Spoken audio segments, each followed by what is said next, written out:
Damn. No intro music, man. They just sued Drake for that nonsense that Travis Scott had in Houston. So no intros this week.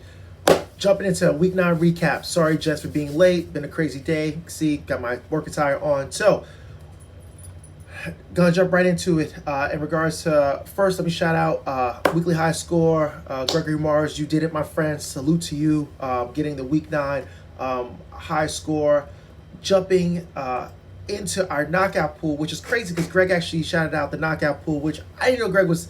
This is what happens, man. When Kid talks smack to Greg, and now Greg's active. Look, it's week 9, and Greg's still engaged in this league. With 4 weeks left in the regular season, what I want to say is regarding, well, with 2 weeks left in the knockout pool, right now it's between Keith, Kit, and Phil. So when you look at the knockout pool, unfortunately, again, Kev got knocked out week 1. I got knocked out week 2. Jose got knocked out week 3. You had Ant knocked out week 4. Aricio got knocked out week 5. Greg got knocked out week 6. Lloyd got knocked out week 7. Carrie, while in Africa, which would have been crazy. We all would cheer for you, by the way, Carrie, because I thought it would have been super dope. Even though you're winless, if you would have been able to have won the knockout pool, but you didn't. Not only did you lose and get knocked out in week 8, but you lost a Phil in week 8, which is like, I think your record's not like 0-100 against this dude. And then Ian, unfortunately, who is still top dog, got knocked out this past week in the knockout pool, which is crazy considering, again, Ian is still head honcho around here when you look at the standing boards at 7-2, a loss to Phil, who goes to 5-4. So with that being said, let me jump right into that matchup because that was actually kind of lit. Phil gets a win. Phil gets to win 125.28 to 108.28. Looking at Ian's team, Joe Burrow's absolutely killed it, man. 7.38. I had Joe Burrow's in another league. I didn't even break 100. So then you had Tyreek Hill give him 7.3. Not really else. I mean, he did have Tyler Lockett on bye. He has CEH IR. He has Odell Beckham, who's a free agent. So not really much by way of that. When you go over to Phil's team, the Shocker 5-4 goes to 6th place. He had Myles Gaskin at 15.7. Shout out to Phil for playing him. Woods gave him 17.4. Travis Kelce gave him 17.8. Darrell Williams gave him 10.7. His defense gave him 10, even though his kick gave him 0. On his bench, didn't have really much on his bench. I mean, he does have Stevenson from the Patriots. And he also has Callaway from the Saints, but I can see why he didn't play them. So shout out to Phil on that one. Jumping into Keith, they all made fun of you, Keith, but Keith is actually 6-3. He beat Kevin, who's 1-8, 130.66 to 106.5. Looking at Kevin's team, Dak, which is crazy, which is, by the way, I'm a Cowboy fan, as you guys know. Crazy the Cowboys still had him in a blowout game, but that's a whole nother issue for real-time football. We're only here to talk about fantasy. Dak with 22.8. He had Christian Kirk, he played, man. Gave him 16.4. Waddle, Jalen Waddle gave him 16.3. Unfortunately, his defense gave him -3. His kicker only gave him 4. Looking at his bench, Kevin does have... he has David Montgomery, who's on IR, who played the Monday night game, so I get why you didn't play him. And then that was really it, honestly. Nothing else by way on his team. Then when you look over at Keith's team, you have this dude won, man, with Josh Allen only giving him 9.56, but he did have Jonathan Taylor on that Thursday night game give him 34. That's crazy. The Browns defense gave him 22. And then he had a bunch of a bunch of Bucks that were on bye. He had Mike Evans. He had Gronk. He does have Saquon Barkley also on IR. So shout outs to Keith, man. 6-3 with Saquon Barkley. Haven't really played no games for him, honestly. Saquon has probably missed more games than he's played yet. He did play limited minutes in week 1 and 2. Had a good week 3 and 4. Got hurt week 5. Like, shout out to Keith, man. Like, to be 6-3 with that kind of injury that he's carrying, ultimately. Jumping into this, damn. Man. Greg not only won weekly high score, but he did it against Kerry, who's now 0-9. Kerry loses 109.04 to 175.52. Looking at Kerry's team, I don't know what the fuck was. I mean, she had a lot of people on bye. I'm looking. I'm so sorry, Carrie. I don't mean to curse, but like, she had Derek Gore give a 2.9, Rex Burkhead give a 0.9. I mean, she had to play these people because it was buys, but like that's fucking brutal. And she still broke 100 in fairness to her, so shout out to her on that. She had Marquise Brown did give a 20.6. She had the Giants defense give it 18. And the Giants kicker gave her 11, so shout out to her on that. On bye, she had a couple people, Leonard Fournette, she had Antonio Brown.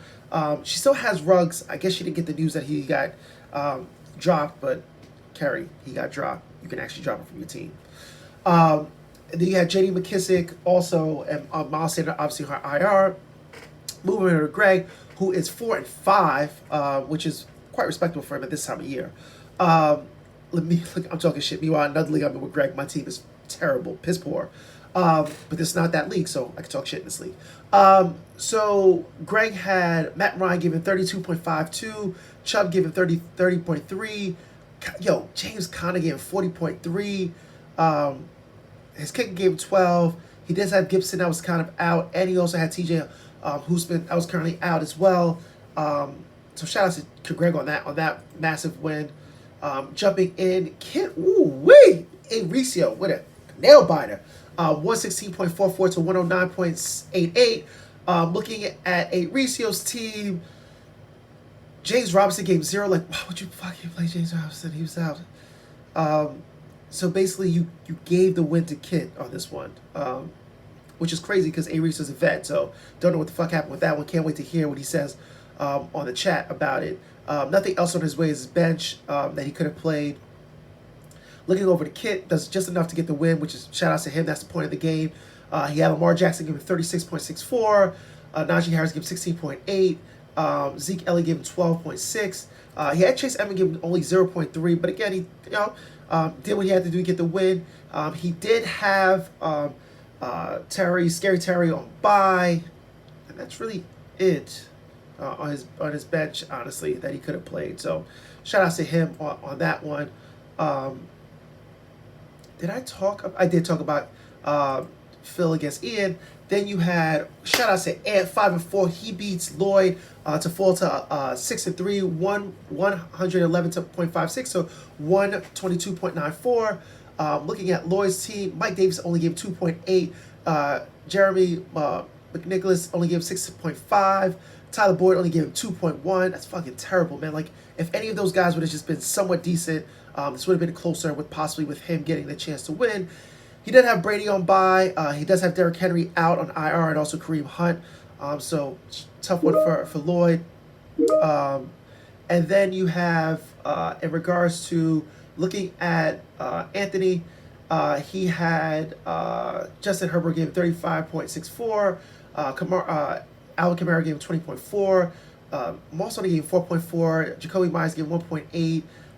Court Sutton gave 3.9. He does have Hopkins out. He had Godwin on bye, but he has Chris Carson also out. So good win by Ant, just to do just enough to get the win. And then going to my matchup against Jose, I won 139.34 against Jose's 117.16. Looking at Jose's team, Aaron Jones only gave 5.3. CeeDee Lamb gave 4.3. Jarvis Landry gave 4.1. Cowboys defense gave 0. He didn't have Kyler Murray go for him, but he did have Teddy Bridgewater give him 23.86. Nothing else really on his bench. Looking at my team, Kit's right. Hopefully Russell Wilson's back to save the day because I had Derek Carr giving 12.3. Darrell Henson only giving 8.8. TJ Sharp, what the fuck was I doing playing this dude? 2.2. I did have the Patriots tight end gave me 21.3, man, to give me this win, man. And also Daryl Mooney gave me 20.6, another one who gave me who gave me the win. I have a lot of people out. Metcalf was on bye. Russell Wilson was currently also on bye. Noah Fant, who is fucking terrible since I got it from Keith, was out. And Swift was also on bye. So huge win for me in beating a competitor, a good team like that. Looking over to next week, I play against A. Recio. I'm 6-3. A. Recio's 4-5. A. Recio's going to try to get to 500. Then you have Jose, who's 4-5, plays against Lloyd, who's 6-3. You have Ant, who's 5-4, plays against Phil, who's also 5-4. You have Ian, who's 7-2, plays against Greg, who was 4-5 and was a weekly high last week. You have Kit, who's 6-3, plays against Keith, who's 6-3. This shit should be lit, especially the way what you call it, hated on Keith's trade. And then you have the Battle of the Hortons. You have Kerry, who's my favorite Horton, who's 0-9, playing against Kevin, who's 1-8. This is for bragging rights. This is for whoever's gonna get like the turkey leg at Thanksgiving. So, with all that being said, we do have, again, we have 5 weeks left of regular seasons, 5 weeks left of regular season, and everyone's still in it. So, I'll be interested to see how this all wraps up. Looking forward to more just talking, man. All right, peace.